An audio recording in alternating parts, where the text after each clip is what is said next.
8 y casi 20 de la mañana, entramos en zona de entrevista aquí en Punto de Encuentro y es un gusto recibir al director de Desarrollo Rural del Ministerio de Ganadería, Agricultura y Pesca, un sueco. Muy, muy interesante eso que tiene el Ministerio de Ganadería. ¿Qué hace un sueco en Uruguay? Carlos Rydström, ¿se pronuncia así? ¿Rydström? Sí, correcto. Buen día. ¿Habla sueco o no? No. Qué lindo, un sueco que no habla sueco. Bueno, ya empezamos. Lo que pasa es que soy cuarta generación ya en Claro. Uruguay, nacido, criado en Uruguay y ya un criollo más. Maravilloso, un criollo más. Bueno, y el Ministerio de Ganadería, muy interesante. Sí, la verdad es que cuando empezamos, en 1 de marzo del 2020, como director de descentralización en su momento, me decían que soy uno de los más jóvenes en tener ese tipo de jerarquía en el Ministerio de Ganadería, lo cual es toda una responsabilidad muy grande porque en sí, es un país y un sistema político bastante avejentado, por así decirlo, y en el agro un poco más, y más Aún conservador más, aún. Y más. bueno, todos los viejos, sí. y hemos sobrevivido, por lo menos, por así decirlo, hasta la fecha, y trabajando, y bueno, demostrando, entiendo yo, y en su momento, cuando se da la salida de Ernesto Talvi de la política, se abren unos espacios en el Ministerio de Ganadería, ya que Pablo Lanza asume el Senado en ese momento y pasamos a asumir la Dirección de Desarrollo Rural, un poco encarando todo este tipo de situaciones, como lo que es la emergencia por déficit hídrico. ¿Llegaste por el Partido Colorado por dónde? Por el Partido Colorado, por el sector Ciudadanos. Yo soy uno de los agradecidos con la entrada de Ernesto Talvi a la política porque nos permitió poder saltar varios pasos y asumir una candidatura en 2019, en ese momento con 26 para 27 años. Tuvimos una muy buena elección en la interna. Yo iba cuarto, digamos, en la lista 600 de Ernesto Talvi en Montevideo, y bueno, por unos pocos votos nos ganó legítimamente el diputado Subía y se quedó con la quinta banca del Partido Colorado. Hay que perder con Subía, hay que perder. Esa es una derrota dura. Sí. No, por favor, me parece que es un... Hablando de tus jefes, si tenés que valorar a Uriarte y a Matos, ¿qué cambió el ministerio con la salida de Uriarte? ¿Y cómo fue esos meses que estuvo? Bueno, sin lugar a dudas hubo un cambio importante, son perfiles bien distintos. Lógicamente, los primeros meses de llegada y de transición con Carlos María por ahí no permitieron que podamos expresar todo lo que tenemos en nuestra impronta, en nuestro plan. Y bueno, diversas circunstancias hicieron que dejara el ministerio. El trato con él siempre ha sido muy bueno. Y la llegada de Fernando claramente es de otro perfil, es otras características, otra manera de liderazgo, y también nos hemos entendido muy bien. Yo lo conocía hace más tiempo a Fernando Matos que lo que conocía a Carlos María Uriarte. Y bueno, hemos desde el lugar que nos toca acompañado su gestión, asesorado y lógicamente ejecutado sus indicaciones. La idea contigo acá hoy, Carlos, era un poco dimensionar desde la capital lo que ha sido esta seca a nivel rural, o sea, ponerle la dimensión real, ¿no? Explicarle a la gente hasta dónde llega esta capa de sequía para abajo en lo que es la economía agropecuaria o la vivencia agropecuaria. O sea, esa es un poco la idea. Danos una serie de titulares hasta cuán profunda es el daño que está haciendo estos 3 años de seca a las distintas producciones agropecuarias, todo tipo de producciones que tiene el país. Sin lugar a dudas, y lo importante en ese sentido es hablar de sistemas, hablar integralmente de lo que es la ruralidad, el sector agropecuario como un todo, e individualmente las unidades productivas que son las que llevan a cabo esto. Y es importante remarcar que en los periodos de los últimos 5 años, esta viene a ser la cuarta declaración de emergencia agropecuaria o el cuarto periodo en el cual estamos bajo una sequía. Una amenaza, sí. Muy importante, y esta es la peor de los últimos 50 años. Entonces, o sea, una por año, y esta es la peor de 50 años. Exactamente. Solo en el verano del 2019, primavera-verano, las condiciones fueron tales que no ameritó declarar la emergencia, pero ya llegó marzo, y el 9 de marzo del 2020 ya se estaba declarando emergencia agropecuaria. Y en este caso, la actual, empieza a declararse en octubre, ya todavía la primavera, luego se extiende enero y luego ahora en abril hasta el próximo septiembre. Claramente eso un poco nos da una pauta, pero quizá no es tan fácil describirlo de esa manera como en los hechos de que cuando nosotros vemos el promedio de lluvia de nuestro país, que siempre se nos dice Uruguay tiene lluvia promedio, pero nunca tiene un año promedio de lluvia. Pero cuando agrandamos un poco el rango de años, en los últimos 3 años falta un año entero de precipitaciones. Entonces, en ese sentido, es muy difícil pensar que algún sistema productivo, alguna unidad, una chacra, un campo, pueda estar preparado para estos años. Claro. Y eso es de lo más representativo que nos va dejando cuestiones como también lo que nos está pasando a nivel urbano, que nos damos cuenta con el agua ahora, que quizá durante todo este periodo, desde octubre hasta aquí, lo notábamos a veces con los precios de algún producto de la granja, pero que ahora cuando tocan el agua, bueno, nos dimos cuenta o tenemos que recapacitar desde la urbe, desde Montevideo, los efectos que ha generado y que genera. Porque hay que destacar una cosa, muchas veces uno piensa en la sequía y piensa en enero, en el calor, en las olas de calor, pero el pasado abril tiene un promedio de 130 milímetros por lo general y el pasado abril llovieron 43. O sea, es un tercio también. Seguimos entrando, pasando el año, se normalizan las temperaturas, entramos en el invierno, pero sin embargo las precipitaciones no llegan. Y eso afecta por sobre todas las cosas nuestro campo natural, que es, bueno, no solo nuestro bioma, no solo nuestra riqueza patrimonial natural más importante, es el sustento de nuestra ganadería, que afecta a todos los productores de todas las escalas.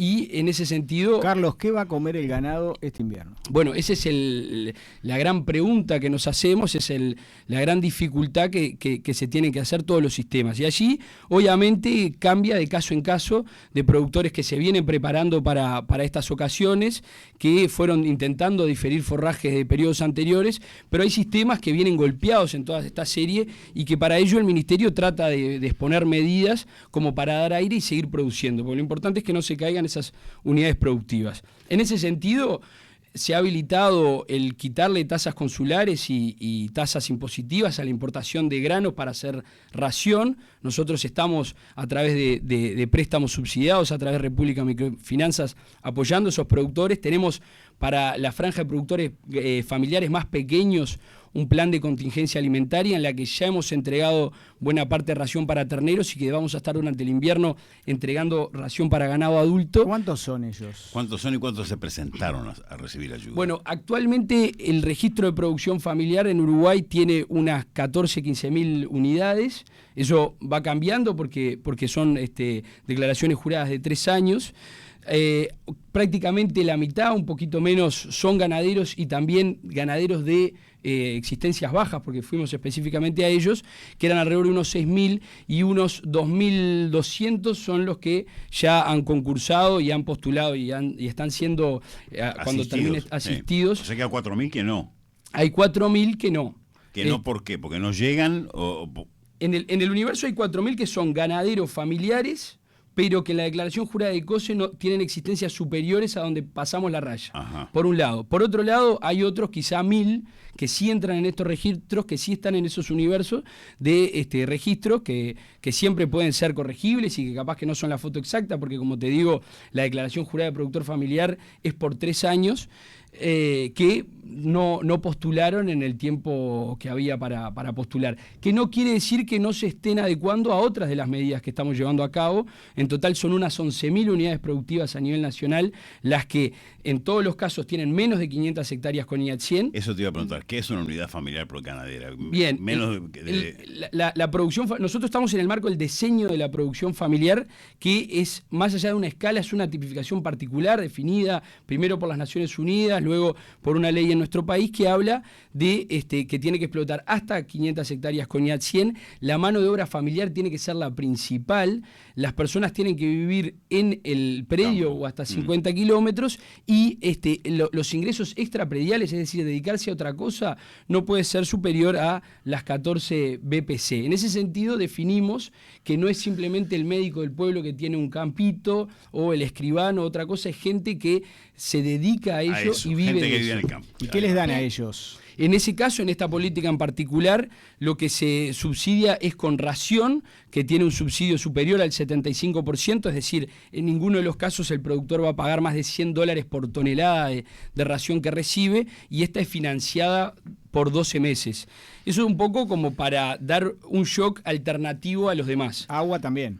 Agua en ese caso, no, para pensar en términos productivos, el pensar en movilizar a través de camiones cisterna u otra medida agua para la producción es inconcebible. ¿Y qué están pensando en el agua? Porque hay zonas en donde llovió bastante, que no estaba lloviendo, parte noreste del Uruguay, por ejemplo, para decir algo, pero la zona sur está compleja, ¿no? Sobre todo el área metropolitana, Canelones, Complejos, Chacras, Tamberos. ¿Qué están pensando allí? ¿Qué están haciendo? En ese sentido, poder pensar en medidas paliativas las hemos hecho y las estamos aplicando. Por ejemplo, con convenios con intendencias que estamos realizando por tercer año seguido para subsidiar lo que es el trabajo de maquinaria que típicamente se hace de ensanche de tajamares, de limpieza, de poder abrir alguna vertiente. Pero por otro lado, poder pensar en el macro realmente, en la dificultad que conlleva en un país que siempre miró con tranquilidad el tema del agua, porque siempre fuimos bendecidos con precipitaciones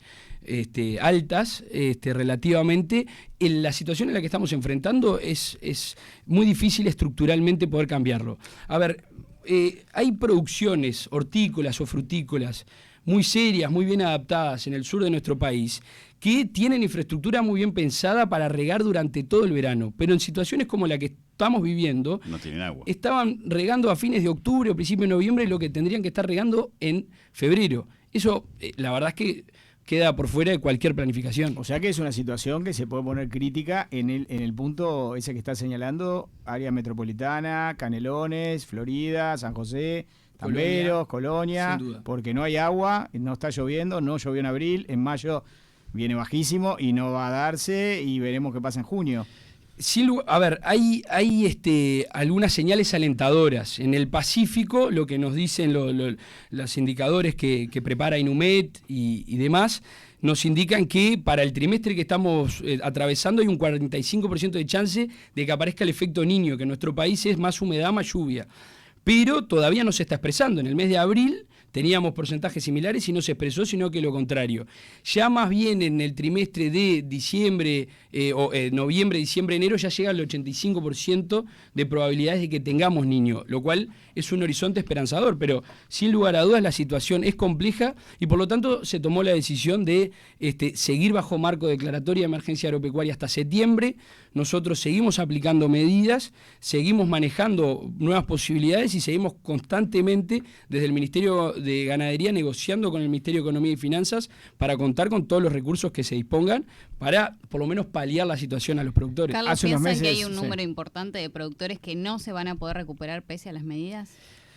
Yo creo que es difícil hacer la medición desde un punto de vista más general. Nosotros, el proceso en la producción familiar en todo nuestro continente es de descenso de cantidad de unidades productivas. Hay un montón de situaciones locales y regionales que se han dado de perder unidades, de personas que dejan el campo, de hijos que no quieren retomar la actividad de sus padres, y todo eso lógicamente va afectando en esa tendencia. Pero sin lugar a dudas es claro que efectos como este generan quiebres.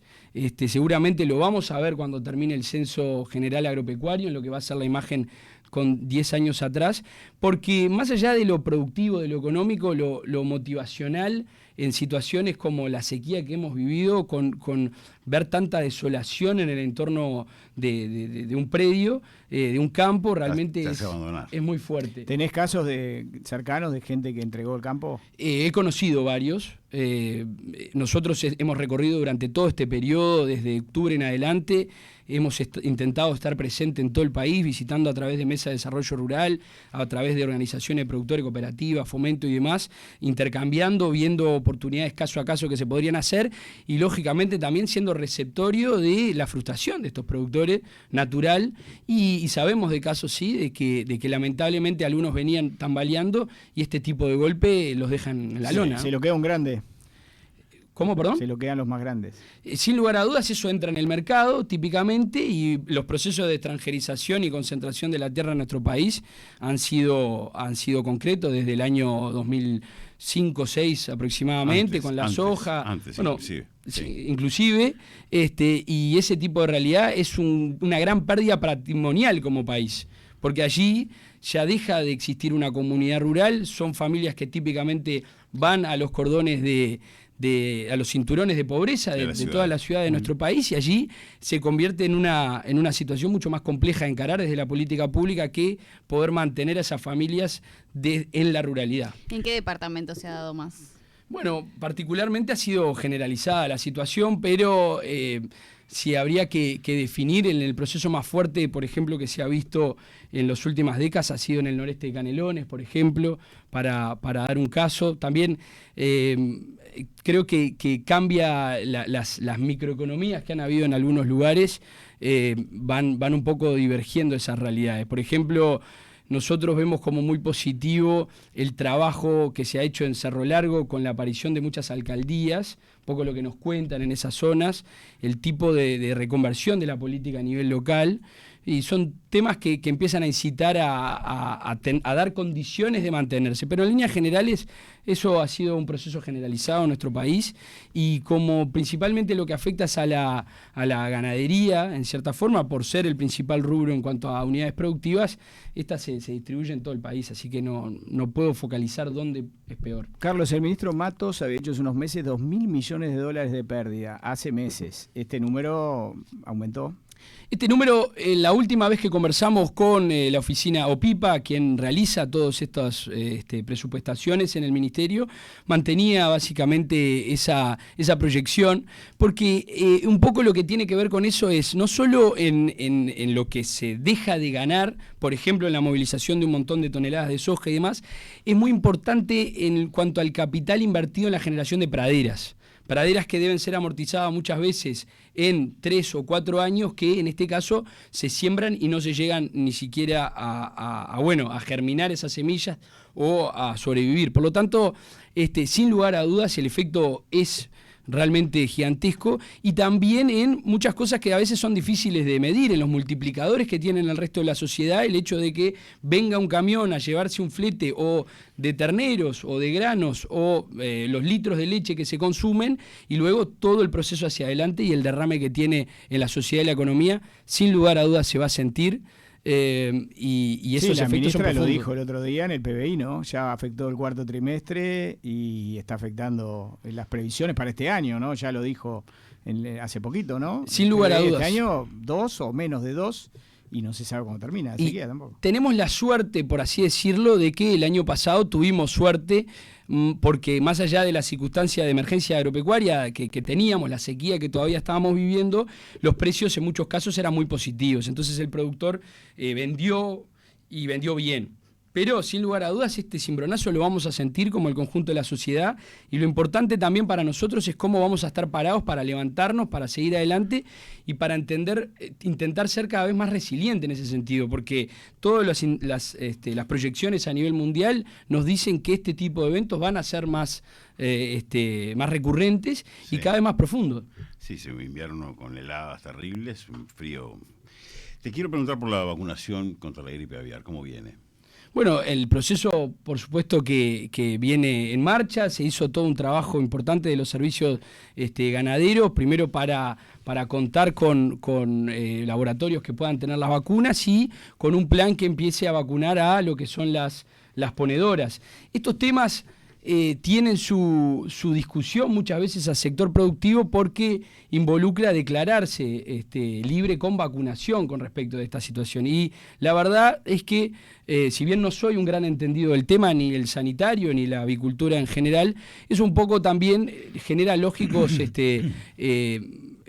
roces con lo que es nuestra capacidad de competir en la región, donde muchas veces existe el problema, pero no se trata como tal, como por ejemplo nos pasa con la aftosa, donde Uruguay... Te iba a decir eso, la aftosa es el ejemplo típico. Pero en la aftosa los uruguayos pasamos muy mal en su momento, y tenemos muy claro la importancia de vacunar y de seguir adelante siendo un país vacunador. Por ejemplo, en el sur de Brasil han tomado decisiones de empezar a alejarse de este proceso, con lo que tiene que ver con el riesgo, digamos, de volver a hacerlo, pero permitiéndole abrir mercados que exigen productos que sean libres de aftosa sin vacunación. Entonces, un poco nuestro sector aviar tiene esos tires y aflojes, pero mientras tanto la realidad es que se está trabajando en poder llegar a todos los focos en tiempo y forma, de poder neutralizarlos, y también, como te decía, este plan de vacunación de las ponedoras. Nos mexicanearon, nos mandaron vacunas que no funcionaron. En México, ¿qué pasó allí? Porque hubo que cortar. Bueno, la verdad es que no estoy tanto al tanto del pormenor de qué pasó. Sin lugar a dudas son circunstancias que muchas veces pueden pasar en estos casos, y obviamente los equipos legales del Ministerio y la Unidad de Asuntos Internacionales está poniendo un gran foco en esta realidad. Pero no vienen solo de México, ¿no? ¿Les compramos a otros? ¿Las vacunas son de otros países o solo quedamos con los mexicanos? Bueno, yo por lo que entiendo se formó un equipo ad hoc particular cuando surgió la problemática. Muchas unidades ejecutoras del Ministerio prestamos funcionarios para trabajar en el tema. Se trabajó con enorme rapidez en poder realizar todos estos contactos, poder poner a prueba en nuestro sistema de monitoreo aviar. No se olviden que somos el país del río de los pájaros pintados. No se olviden que por acá pasan una enorme cantidad de aves migratorias de todo el mundo, y donde propiamente por el consumidor cada vez más crece eso de querer los huevos de gallinas felices y demás. Entonces, las capacidades de que explote la presencia de gripe aviar son enormes. Nosotros primero estábamos trabajando al respecto de eso. Luego los equipos que estuvieron trabajando en poder conseguir estas vacunas, todos los temas sanitarios, que como les digo, no manejo en mi órbita, pero trato de estar al tanto de lo que está pasando.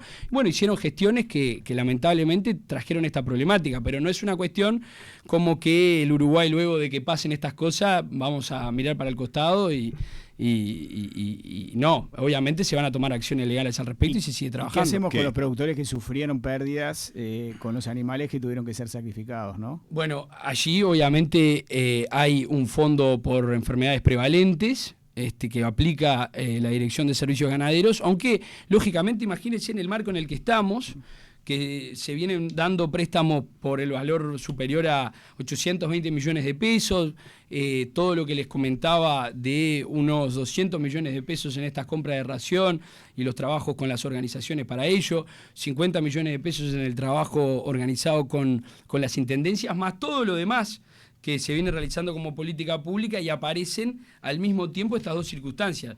Lógicamente las reuniones que se están dando con el Ministerio de Economía y Finanzas son constantes. Sí, lo único que cada vez que van a pedirle algo. Exacto. Y la realidad lo amerita. Y Arbeleche bravo que largue. Yo me quedé, qué tentación de preguntarte qué es una gallina feliz, pero no te puedo preguntar esas cosas, porque yo sé que ni la de Lelutier. Se contempla con lo que tiene que ver con el bienestar animal. Sí, gallinas que no están estabuladas. Exacto. El peligro es que conviven con todo el resto de las aves que están en nuestro país, y las migratorias, que son aquellas que traen justamente estas enfermedades que están presentes en otras partes del mundo y que así se han esparcido a nivel mundial. Te voy a cambiar de tema, porque acá nos llamó la atención y lo seguimos.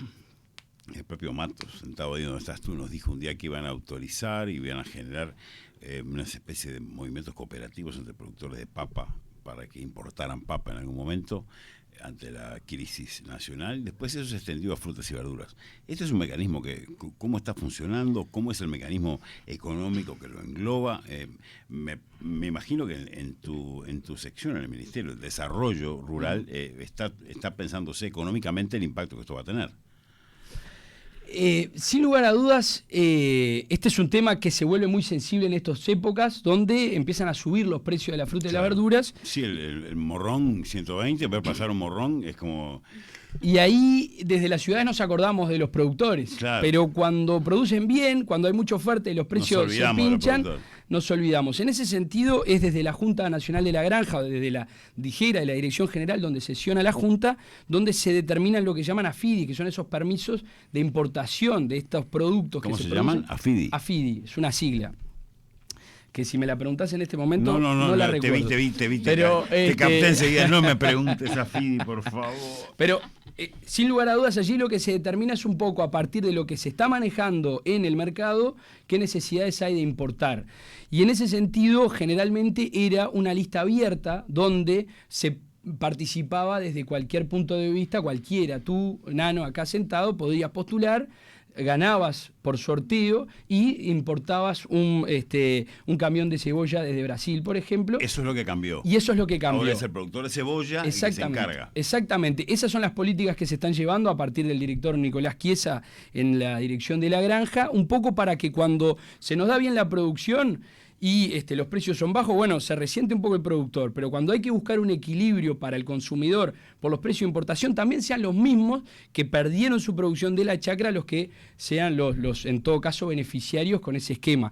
Y eso es lo que un poco ha traído estas tensiones con importadores, y entendemos nosotros que es el camino justo. Acá no se trata de dogmas de liberalismo o proteccionismo, se trata simplemente de una lógica que impone el mundo en lo que tiene que ver con su seguridad alimentaria, que no tiene que ver con la cantidad de comida, tiene que ver con los actores que la producen y con los actores que la distribuyen, y en ese sentido poder contemplar esta necesidad de que si tenemos baja producción de zanahoria, como nos ha ocurrido, sean los propios productores de zanahoria los que importen. Carlos, te ayudo. Acreditación fitosanitaria de importación. Muy bien. Se nos va el tiempo. Vamos a hablar de política. ¿Te gusta la política? Por supuesto, es por lo que estoy acá. Y estás en el Comité Ejecutivo Departamental de Montevideo. Y bueno, este fin de semana hay novedades. El Partido Colorado dice que va a tener un candidato propio para las elecciones 2025. Se bajó Laura Raffo.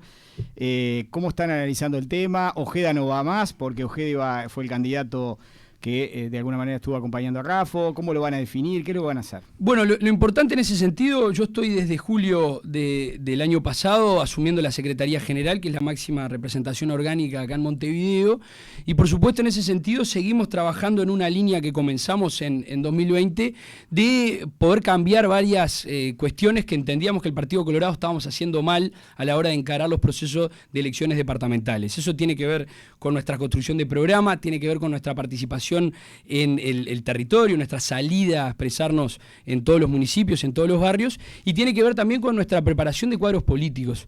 Y es por eso que ayer, domingo, estuvimos a exactamente 24 meses de la próxima elección departamental, entonces un día antes, el sábado 13, definimos realizar una agrupación departamental de gobierno, que es un ámbito consolidado en nuestra Carta Orgánica, donde invitamos a los representantes de los municipios que tenemos, a los ediles y a los diputados por el Departamento de Montevideo, en conjunto con el Ejecutivo Departamental, a discutir un poco para dónde tenemos que ir estos 2 años que nos quedan, para que cuando llegue mayo del 2025 estemos bien parados, primero para poder liderar la coalición aquí en Montevideo, que entendemos que debe reeditarse, y luego para ser una alternativa para que los montevideanos terminen de este proceso de 35 años de gobierno del ¿Qué Frente pasa Amplio. con Ojeda? No me contestaste. No, yo creo que Andrés, lógicamente, fue un gran candidato para nosotros, nos representó pero muy no bien. está en toda esa agrupación que vos no está porque no tiene un cargo. No, exactamente, porque orgánicamente no pertenece, no participa. Sin embargo, es un actor muy importante en nuestro partido. Yo entiendo que... ¿Está en la mesa, está en la lista o no? Por supuesto que está en la lista, por supuesto. Y muchos más que por ahí no están hoy ocupando algún cargo orgánico, representativo, también pueden ser candidatos y grandes candidatos. Andrés fue un muy buen candidato como suplente a la intendencia. Suena como candidato a presidente también, o eso es un poco a lo que se está proponiendo, y también hay muchos más correligionarios que hoy están en la escena, o quizá algunos no, que puedan ser grandes candidatos a la Intendencia de Montevideo, sin lugar a dudas. La salida de Raffo es una oportunidad. Bueno, lógicamente deja un hueco, un vacío del trabajo que se había centrado un poco en ella en cuanto a nuestro trabajo como oposición. Sin lugar a dudas, la figura de la intendenta abarca muchísimo y muchas veces los montevideanos veían como oposición directa a Laura. Yo entiendo que los colorados tenemos una posibilidad allí, que tenemos figuras como para hacer frente a esa circunstancia, para hablar de los temas de Montevideo, y es por eso un poco que estamos trabajando y teniendo estas exposiciones públicas donde nos presentamos ante la ciudadanía como opción. Carlos Bordaberry tiene que volver. Bueno, como tener que volver, yo creo que es muy difícil decir si estamos mandatados por las circunstancias. Yo creo que está claro que Pedro fue una figura importantísima en nuestro partido, está clarísimo cuando se ven las encuestas que la gente lo sigue considerando, y será una decisión de él el poder presentarse, el volver a construir su sector y participar. Yo creo que el Partido Colorado es muy democrático, eso lo demuestra interna, en cómo se define, en cómo se arman sus cuadros, y en ese sentido no nos puede dar miedo la participación de nadie, y creo que es positiva la participación de todos. Una pregunta incómoda te voy a hacer. ¿Cómo ves desde el punto de vista de un dirigente joven del Partido Colorado que el Partido Colorado haya perdido 2 ministros en esta coalición de la manera que los perdió? Con dolor. Tres ministros, porque sumo a Talvi. Sin lugar a dudas, con dolor. Para nosotros entiendo que han habido aprendizajes importantes un poco en este proceso. A mí personalmente toda esta experiencia, yo tenía 10 años de política antes como militante, como dirigente, pero lógicamente desde la oposición y desde el sector privado básicamente. Y el entrar, el subirse al escenario en este teatro, uno va viendo y aprendiendo un montón de cosas. Y por supuesto que le conlleva mucho dolor. Primero la salida de Ernesto, por quien nos ilusionamos, militamos, trabajamos y quien venía haciendo una gran gestión. Luego todo lo que pasó con la salida de Carlos María Uriarte, de Germán Cardoso, el evento más reciente de infortunio de Adrián Peña. Y yo creo que en ese sentido lo importante es poder separar dónde están, qué tipos de errores hemos tenido y dónde están los que se dan por las circunstancias y dónde están aquellos que hay que corregir de base. Y bueno, creo que la gente, o tenemos que demostrarle a la gente que atrás de esos infortunios hay un trabajo muy serio y responsable que ha hecho el Partido Colorado de todos sus ámbitos de gestión en este gobierno nacional y que merece la atención a esas personas y a las líneas de trabajo que hemos llevado adelante. Ciudadanos va a presentar candidato a las internas coloradas. Adrián Peña está en el primer lugar. Seguramente Ciudadanos va a presentar un candidato, somos el sector más importante del partido todavía, nos mantenemos trabajando en unidad desde nuestra bancada, desde por ejemplo, el trabajo que tenemos en el Ministerio de Ganadería, Ambiente, ANCAP y demás, por supuesto en la educación. ¿Quién va a ser el candidato? Son cuestiones que todavía están lejos de definirse. Lógicamente, nosotros los dirigentes estamos hace años hablando de ese tema. La ciudadanía nos pregunta desde el día después que Ernesto Talvi se fue de la política, quién viene ahora, a quién vamos a seguir. Pero nosotros hemos estado concentrados en las gestiones de gobierno y en el trabajo por el partido, como en este evento que hicimos este sábado, y seguramente esas principales figuras que tiene el partido empezarán a definirse, a posicionarse en la cancha y a pararse como candidatos. No está descartado Peña. Yo creo que hay que hacer una pregunta. Esa pregunta hay que hacerla a Adrián. Para mí está claro que Adrián va a seguir trabajando en política. Yo creo que está clarísimo que ha sido en lo que él ha construido a partir del Ministerio de Ambiente, que es un político de primera, lo que hizo en el Senado para que el Frente Amplio votara la mitad de los artículos de la LUC que votó, y que lógicamente su carrera política está lejos de estar terminada. Lo de las candidaturas es mucho más fino, digamos. Entonces va a depender lógicamente de él, va a depender de los demás candidatos, va a depender del apoyo que él reciba. Yo creo que no podemos descartar a nadie, ni a Pedro, ni a Ojeda, ni a otros candidatos que han surgido como Tabaré Viera, que se ha mencionado, el propio Gabriel Gurméndez, Robert Silva. Creo que nombres a los colorados no nos faltan. Sin lugar a dudas, desde el lugar que a mí me toca, voy a estar en la tribuna primero esperando cómo definen esas grandes cabezas sus definiciones y luego acompañando al partido como lo sentimos que debe ser. Carlos, te quiero llevar a la Intendencia otra vez. ¿Cómo observás la gestión que viene realizando COSE, que recibe críticas a diario? ¿Cómo se ha parado frente a esta situación de sequía con el Montevideo rural? Bueno, yo creo que ha tenido realmente han sido muy efusivos en muchas de las gestiones que ha hecho la Intendencia. Con respecto a lo que tiene que ver con el trabajo en la ruralidad, hemos convivido mucho. Claramente ya en esta última emergencia han tomado medidas importantes, aunque lamentamos, y esto vuelvo a mi rol como director de desarrollo rural, desde el año 2021 el Ministerio ha propuesto a todos los gobiernos departamentales firmar convenios para trabajar en conjunto al respecto de esto y no hemos recibido respuesta nunca de la Intendencia de Montevideo. En este último otro tuvo la primera firma en el Congreso de Intendentes que se llevó a cabo en la Expoactiva de Soriano por parte del secretario general, pero luego nos dan a entender que no firmarían la segunda parte y yo lamento un poco ese hermetismo, pero por otro lado creo que ha tenido una gestión muy marcada por algunas actitudes propias de la intendenta, no tanto por efectos propios de la gestión. Yo no veo grandes obras como quizá nos dejó la gestión de Daniel Martínez. Sí veo una gran promoción en cuanto a lo que tiene que ver con la demostración pública de lo que hace a la gestión. Vemos el color verde efusivo en muchos tipos de actos. Estuvimos en el Cabildo del Municipio B este sábado también. Realmente creo que, a ver, lo que tengo que decirte principalmente es que lamento el hermetismo a la hora de trabajar con otros actores como es el Gobierno Nacional. Eso es nuestra experiencia personal. Y bueno, por supuesto que creo que hay muchas cosas para cambiar en la Intendencia de Montevideo, porque realmente hay temas de movilidad, de medio ambiente, de por supuesto lo que tiene que ver con infraestructura para lo que es el desarrollo en las zonas más perimidas, en los asentamientos, en los que todavía estamos muy atrás, y veo muchas veces un gran foco en otras temáticas que pueden ser llamativas, pero entiendo que no son centrales. Antes de despedirte, porque se nos fue el tiempo, una última pregunta. ¿Cuál es la responsabilidad del productor en el manejo del agua, si la tiene? La tiene y muchísimo. A mí no me cabe duda, en nuestro país todo cuesta y cuesta mucho, y por ahí esas imágenes que a veces nos dan de Estados Unidos, donde se subsidia el fertilizante y todo lo demás, y se sobrefertiliza y demás, son imágenes muy erradas de la realidad que nos pasa en nuestro país. Y el productor, regar, por ejemplo, utilizar agua, le sale mucha plata en lo que tiene que ver con la electricidad, con la UTE, por así decirlo, o con el gasoil en el generador.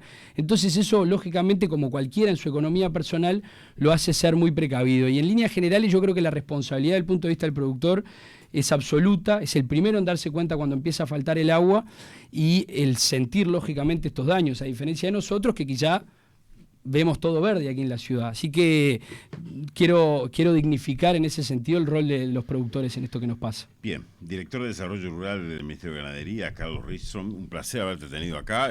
Me parece que te gusta tanto lo rural como la política. No sé cuál caramelito te va a gustar más en el corto plazo, pero un placer haberte tenido acá. No te dejamos ni tomar agua. Gracias por tu tiempo. Por favor, muchas gracias a ustedes. Me pasearon bastante, pero bueno, lindo para arrancar la semana. La idea es esa. La idea es un interrogatorio. Es como si estuvieras en Interpol, hubieras hecho una macana y bueno, está lo malo, el bueno. Con muchísimo gusto. Y otro día te cuento entera la historia de la llegada de los Ristrom al Uruguay. ¿Conoces Suecia? Conozco. Bien. 970 Noticias.